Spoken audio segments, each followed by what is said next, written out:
Mi familia entró a mi apartamento sin permiso. Fui a su casa a exigirles la llave de repuesto, pero se negaron. Es para emergencias y para ayudarte, dijeron. Me fui llorando. 2 semanas después, el pánico se apoderó de ellos.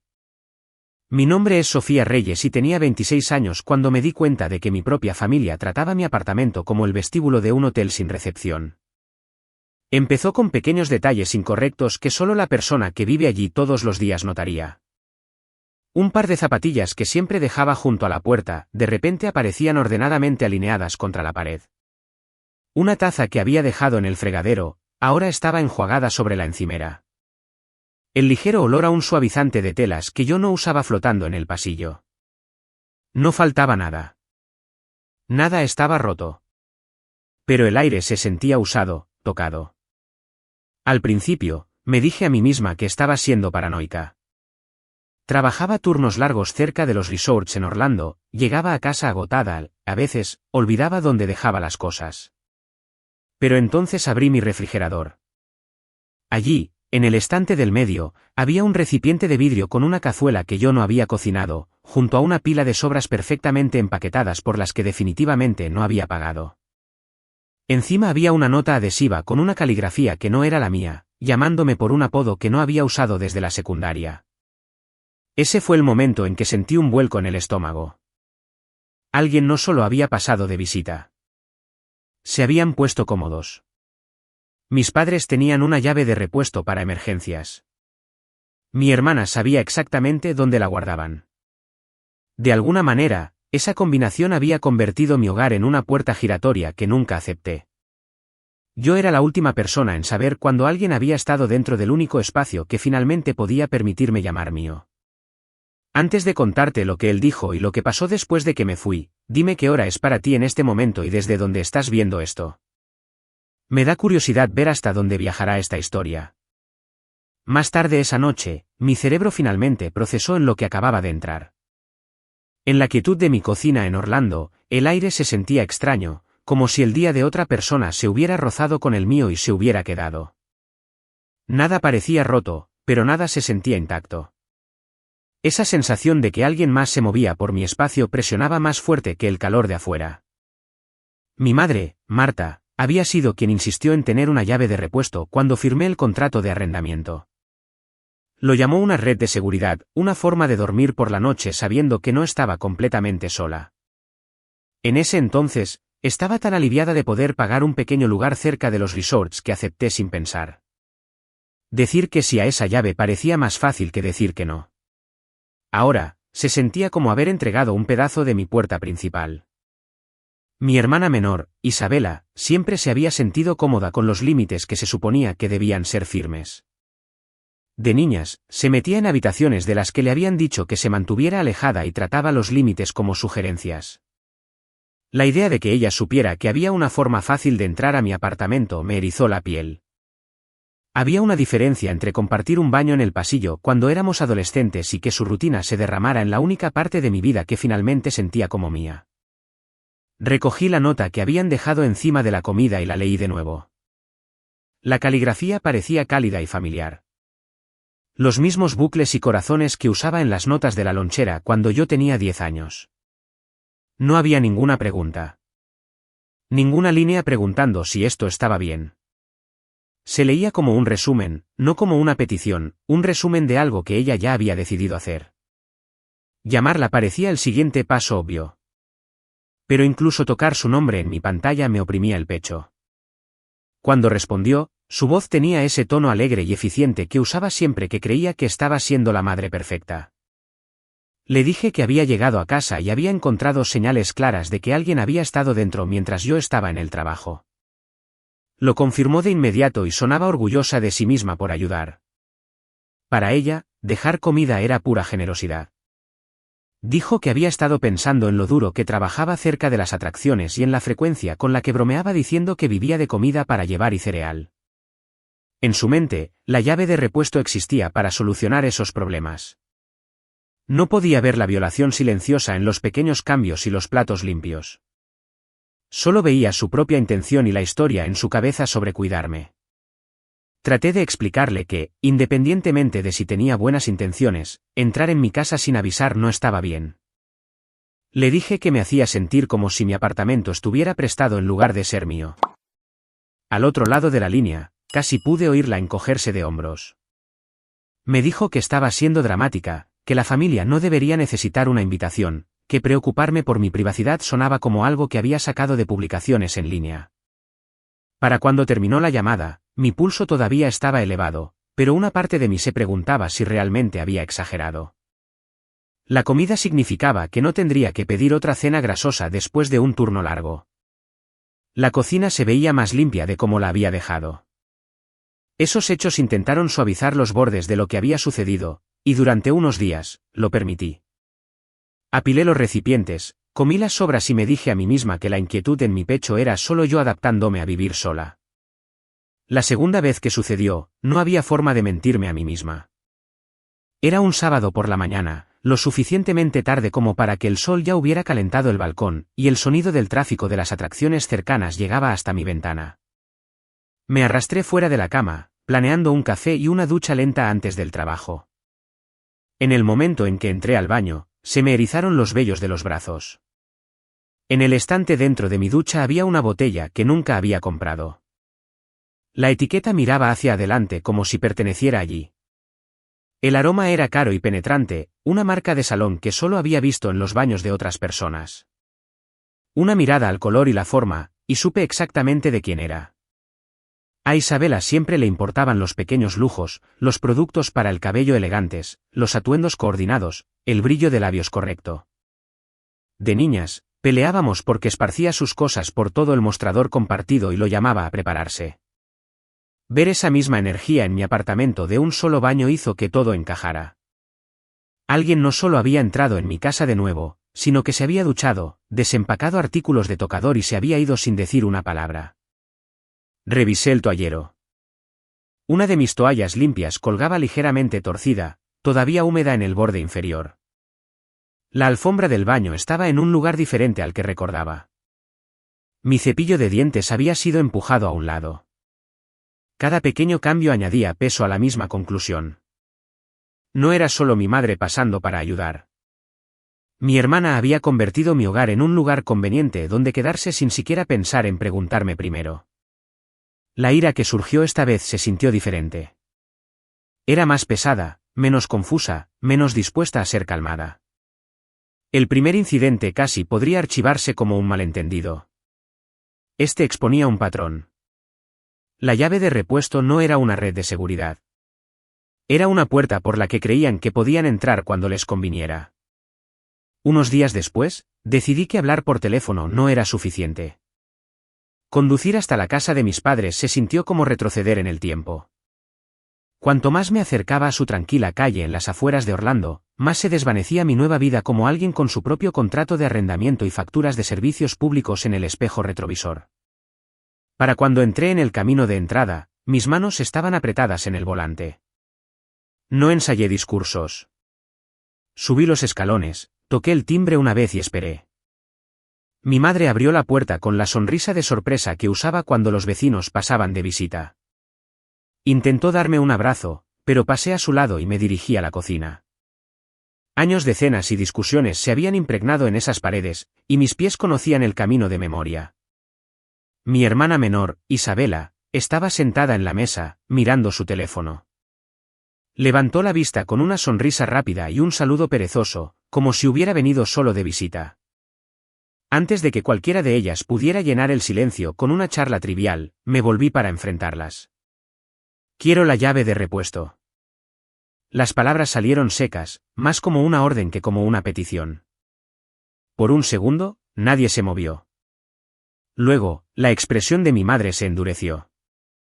Sus cejas se fruncieron y su boca se apretó de una manera que conocía demasiado bien. ¿Por qué? Es para emergencias.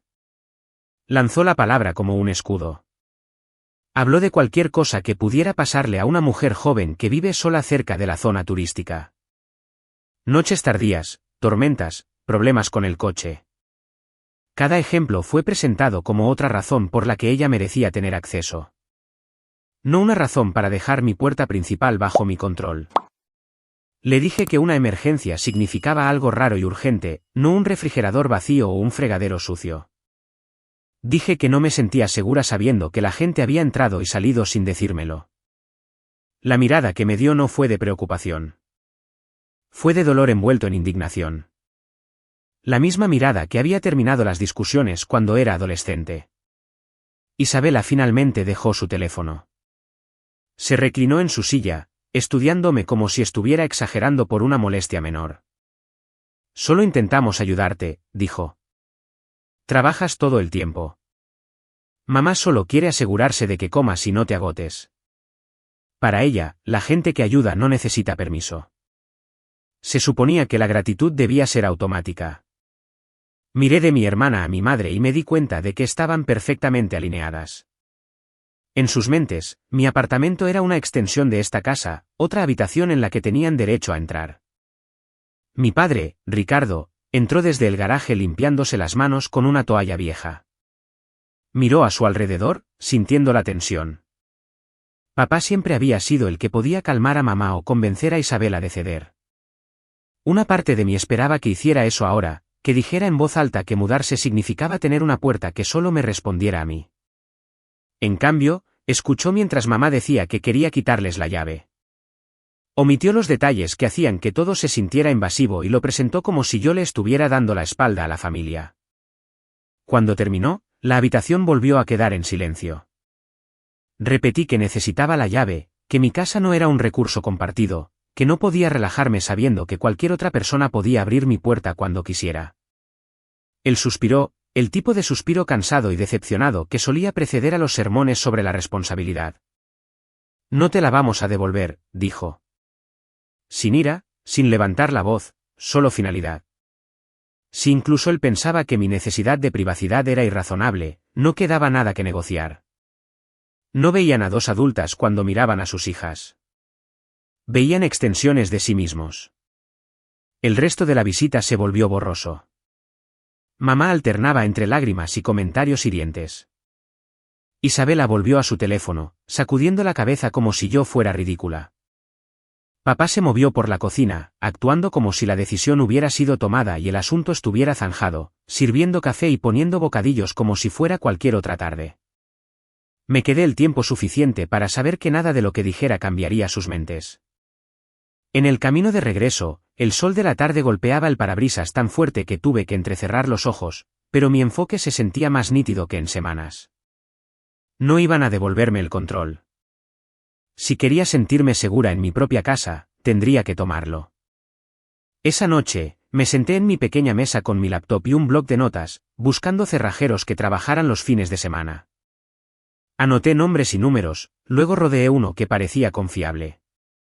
Revisé las reseñas, imaginé a un extraño cambiando el metal que había dejado entrar a mi familia tan fácilmente, y sentí que un pequeño nudo de determinación se asentaba en mi pecho. Cambiar la cerradura no arreglaría la forma en que mi familia pensaba en mí, pero cerraría al menos una puerta que ellos creían que todavía les pertenecía. A la tarde siguiente, ya tenía un cerrajero programado. Revisó mi identificación en el pasillo, extendió un pequeño rollo de herramientas y fue directo al cerrojo. Los clics contra el metal sonaron más fuertes de lo que deberían en un apartamento de una habitación. Cuando terminó, me entregó 3 llaves nuevas. Parecían ordinarias, pero la diferencia se sentía enorme. La cerradura vieja había sido una puerta que mi familia creía que les pertenecía. Esta solo me respondía a mí. Cambiar una cerradura debería haber sido una rutina. Para mí, se sintió como trazar una línea que mis padres se negaban a ver. Quería llegar a casa después de turnos tardíos cerca de las atracciones de Orlando y saber que si algo en mi apartamento se había movido, era porque yo lo había movido. No porque alguien más hubiera decidido que mi espacio era suyo para administrar. Después de que se fue, bajé por el ascensor a la oficina de arrendamiento. El subgerente de la propiedad levantó la vista de su computadora cuando entré. Su placa decía Javier Cruz. Le dije que había pagado para reemplazar mi cerradura y que necesitaba que actualizaran mi archivo. Mantuve la historia lo más limpia posible. Vivía sola. Había cambiado la cerradura y no quería que se permitiera la entrada a nadie en mi unidad a menos que yo lo solicitara personalmente. Cuanto más hablaba, más difícil era mantener la voz firme. Dije que alguien ya había entrado sin mi conocimiento. Javier escuchó, luego navegó por una serie de pantallas. Explicó que el complejo guardaba una llave maestra para incendios o inundaciones, no por conveniencia, y que no se suponía que el personal abriera un apartamento solo porque un familiar lo pidiera. Cuando le pregunté qué pasaba si alguien afirmaba que estaba enferma o inalcanzable, dejó de teclear. Técnicamente, seguimos diciendo que no, dijo. La gente puede hacer que cualquier cosa suene urgente. Si quieres, puedo poner una nota en tu cuenta para que no haya ninguna duda.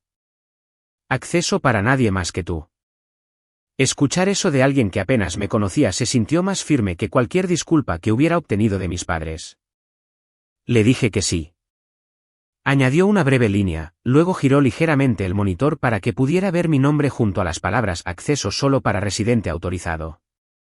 Durante la semana siguiente, mis días finalmente se vieron como los había imaginado cuando firmé el contrato. Iba a trabajar, regresaba pasando por los mismos carteles y tiendas de souvenirs, y abría mi puerta con la nueva llave. Dentro, nada se movía sin mi mano sobre ello. Mi teléfono todavía vibraba con mensajes de mi madre y mi hermana, pero no respondía a todos. El silencio hacía fácil creer que lo peor había pasado. Quizás escuchar que la cerradura había cambiado y que la oficina tenía una nota en el archivo había convencido a mi madre de que había límites que no podía torcer. Sabía que no debía confiar en eso por completo. Pero por unos días, me permití exhalar. Luego, un martes por la noche después de un turno doble, la ilusión se hizo añicos. Abrí mi puerta con la llave nueva y entré en el aire fresco. Las luces estaban apagadas, las persianas a medio cerrar, el correo todavía apilado donde lo había dejado. Entonces, un ligero aroma floral flotó bajo el zumbido del aire acondicionado. Algo de una vela que no era mía. En la cocina, el bote de basura había sido vaciado y se le había puesto una bolsa nueva. La sartén que había dejado en remojo esa mañana estaba seca en el escurridor. Sobre la encimera, junto a mi propia bolsa de la compra, había una pila de recipientes de comida para llevar de un restaurante justo al lado del barrio de mis padres. El cerrojo y el marco estaban intactos. La llave todavía giraba suavemente, pero la puerta de mi habitación estaba abierta y la cama estaba hecha con más esmero del que yo me molestaba en hacer antes del trabajo. Un suéter que recordaba haber dejado sobre una silla ahora colgaba en el armario. Mi correo había sido separado en 2 pulcras pilas. Sobre la mesa de café, centrada como en una exhibición, había una nota escrita a mano. Las letras redondeadas eran instantáneamente familiares. Esta vez no había pretensión de vacilación. Escribió que había hablado con la oficina principal, que entendían la preocupación de una madre, que lo había arreglado para poder entrar si necesitaba ver cómo estaba. La frase se asentaba en la página como una piedra. En algún lugar de la misma oficina donde había visto a Javier escribir el acceso solo para residente autorizado, junto a mi nombre, alguien había escuchado su versión de la historia y había decidido abrir mi puerta de todos modos. Mi familia no solo había cruzado una línea ellos mismos. Habían encontrado una manera de doblegar el edificio a su idea de lo que tenían derecho a hacer. De pie en medio de esa habitación cuidadosamente ordenada, me di cuenta de que ya no estaba luchando por una llave de repuesto. Estaba luchando contra la creencia de que mi comodidad podía ser intercambiada siempre y cuando la persona que lo hiciera dijera que era por amor. A la mañana siguiente, fui directamente a la oficina de arrendamiento. Javier levantó la vista tan pronto como entré. Lo que sea que leyó en mi rostro lo hizo ponerse de pie. Puse la nota de la mesa de mi cocina sobre su escritorio. El papel yacía entre nosotros como prueba de que la línea que habíamos agregado a mi archivo significaba menos de lo que ambos pensábamos. La leyó y luego preguntó quién había dejado entrar a mi madre al edificio después de que él hubiera marcado mi cuenta. Le dije que la nota decía que lo había arreglado con la oficina principal. Javier revisó el registro de uso de llaves y la hoja de registro de visitantes. Encontró una entrada de una tarde de un día de semana con mi apellido mal escrito y una descripción vaga en lugar de una identificación. Alguien en la recepción había decidido que un padre preocupado merecía más acceso que la persona que pagaba el alquiler. Se disculpó de una manera que mis padres nunca lo habían hecho. Dijo que el miembro del personal que había abierto mi puerta recibiría una advertencia por escrito y volvería a recibir capacitación. Luego agregó otra nota a mi cuenta en letras mayúsculas, del tipo que no dejaba lugar a interpretaciones. Se ofreció a enviarme por correo electrónico una copia de la nueva anotación para que pudiera ver exactamente lo que decía el sistema sobre mi unidad. Volviendo a mi apartamento, me di cuenta de que algo importante había cambiado. El edificio finalmente estaba de mi lado. Mi familia no. Durante unos días, saber que al menos una barrera se mantendría firme me facilitó el sueño. Empecé a poner la cadena por dentro de la puerta, un hábito que nunca me había molestado en tener antes. Cuando pasaban pasos por el pasillo, me detenía y esperaba a que siguieran adelante. Una tarde, después de un turno más corto de lo habitual, entré en el estacionamiento con mi ropa de trabajo y me dirigí a mi edificio. Cerca de la puerta, dos siluetas familiares estaban lo suficientemente lejos del teclado como para parecer casuales. Mi madre y mi hermana merodeaban en la sombra, sus ojos fijos en la entrada cada vez que alguien se acercaba, esperando una oportunidad para moverse. Me detuve detrás de un coche aparcado y observé. Una pareja de ancianos empujó un cochecito hacia la puerta y tecleó el código. Tan pronto como la cerradura sonó, mamá se adelantó, sujetó la puerta y la mantuvo abierta con un gracias ensayado. Isabela se deslizó detrás de ella sin tocar el metal. Ninguna de las dos había usado una llave. Colarse por una entrada segura no era inteligente. Era obstinado. Habían conducido por toda la ciudad y habían esperado bajo el calor hasta que un extraño les abrió el camino a mi edificio. Las cerraduras y las letras mayúsculas en el sistema informático no significaban nada si mi familia estaba dispuesta a esperar afuera hasta que pudieran entrar aprovechando el acceso de otra persona. Esperé hasta que la puerta se cerró de nuevo y luego usé mi propia llave. En el rellano del tercer piso, me detuve. Se oían voces a través de mi puerta. Puertas de gabinetes se abrían y cerraban. Pasos se movían por el suelo en lentas pasadas. Cuando entré, estaban en la sala de estar. Mi madre había reorganizado los cojines y doblado una manta que yo mantenía sobre el respaldo del sofá. El bolso de Isabela estaba abierto en el sillón, medio lleno de ropa y maquillaje, como si estuviera desempacando para pasar la noche. Ninguna de las dos pareció sorprendida de verme. Mamá comentó lo cansada que me veía y preguntó si el trabajo me estaba agotando. Isabela recogió un par de tacones que no eran míos y preguntó dónde podía dejarlos para que no estorbaran. Les dije de nuevo que no podían entrar y salir así. Dije que había cambiado las cerraduras, hablado con la oficina y dejado claro que yo era la única persona autorizada a entrar en la unidad. Mamá desestimó eso con un gesto, diciendo que la puerta había estado abierta y que me estaba haciendo un favor al limpiar. Isabela dijo que necesitaba un lugar más cerca de la parte de la ciudad a la que le gustaba salir por la noche y que mi casa era conveniente. En su versión, yo era terca y desagradecida. En la mía, estaban en medio de mi casa, explicando por qué mis límites eran menos importantes que su conveniencia. Incluso mientras repetía que esto era inaceptable, sabía que estaba discutiendo con personas que no tenían intención de cambiar. Después de que se fueran, el silencio no se sintió pacífico. Se sentía frágil. Caminé de habitación en habitación, notando cada objeto que habían movido, el sofá en el que se sentaron, la puerta por la que entraron, el pasillo por el que se habían colado junto a otros residentes que pensaban que pertenecían allí. Para cuando el sol se puso detrás de los edificios, la conclusión que había evitado durante meses finalmente se asentó. Nuevas cerraduras, notas de la oficina y conversaciones nunca iban a ser suficientes. Mientras mi familia supiera dónde vivía, encontrarían formas de cruzar la línea y llamarlo amor. Lo único que podía cambiar y que ellos no podían doblegar era la dirección misma.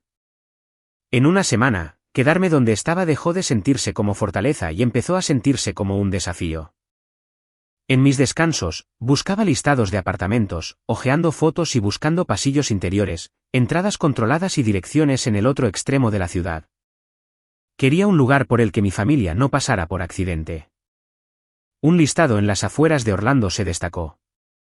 Las fotos eran sencillas, pero la descripción importaba. Los residentes entraban por un vestíbulo cerrado con llave. Los invitados tenían que ser anunciados desde el apartamento, y la oficina no entregaba códigos como cortesía. Sonaba menos como un resort y más como un edificio que creía que las puertas debían permanecer cerradas. Durante un recorrido por la mañana, la agente de arrendamiento habló sobre electrodomésticos y estacionamiento.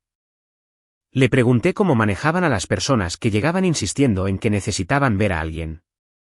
Respondió que, a menos que un nombre estuviera en el contrato de arrendamiento, el personal no podía divulgar información ni abrir nada.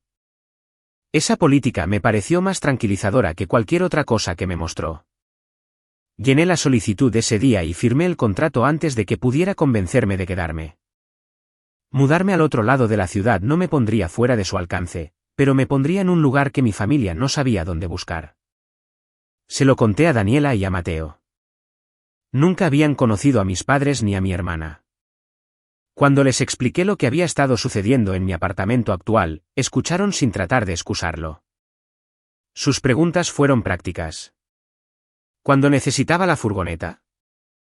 ¿Cuánto podíamos cargar? ¿A qué hora del día habría menos gente? Elegimos una mañana de un día de semana y alquilamos una furgoneta de mudanzas. Presenté mi aviso a mi complejo actual en línea y marqué la fecha de mudanza en un calendario en un cajón. Cada noche, empacaba algunas cajas y las deslizaba en el armario de mi habitación para que no hubiera nada obvio que ver si alguien decidía pasar antes de que me fuera. El día de la mudanza, el aire exterior era pesado antes de que el sol superara los tejados. Daniela aparcó la furgoneta junto a la escalera. Mateo se encargó de las cargas más ligeras mientras yo llevaba las más pesadas. Cada viaje por las escaleras deshacía meses de tensión. Seguía mirando hacia el estacionamiento, esperando ver el coche de mi madre, pero los espacios permanecían llenos de vehículos de extraños. Javier se cruzó en nuestro camino una vez mientras movíamos las últimas cajas. Me preguntó si me trasladaba a otra unidad. Le dije que me mudaba a un complejo diferente y le agradecí por tomarse en serio mis preocupaciones cuando le pedí que bloqueara mi archivo. Antes de que se fuera, le pedí una cosa más. Si mi familia pasaba por allí después de que me fuera, quería que solo escucharan que ya no vivía allí. Dijo que una vez que entregara mis llaves, no habría nada en el registro que el personal pudiera compartir con alguien que no estuviera listado como residente. Lo tomé como un límite escrito en el sistema en lugar de solo en mi voz. Al mediodía, mi apartamento estaba vacío. Las paredes mostraban rectángulos pálidos donde habían colgado los cuadros. Las encimeras estaban limpias. Recorrí cada habitación una vez más, asegurándome de no haber dejado nada que alguien pudiera usar más tarde como motivo para llamar. En la oficina, entregué mis llaves y firmé el formulario de mudanza. Repetí mi solicitud de que no se diera información de reenvío a nadie que preguntara, incluso si compartían mi apellido. El empleado asintió y marcó la unidad como vacante. El nuevo lugar era más pequeño, pero cuando la puerta del vestíbulo se cerró detrás de mí la primera vez que entré, el sonido se sintió sólido. Llevé una caja a la sala de estar vacía y la dejé en el suelo, notando mis propios pasos. Instalarme tomó unos días. Monté una estantería, organicé los platos y aprendí qué faros pertenecían a los vecinos y cuáles al tráfico pasajero. Mi teléfono se iluminó con llamadas y mensajes.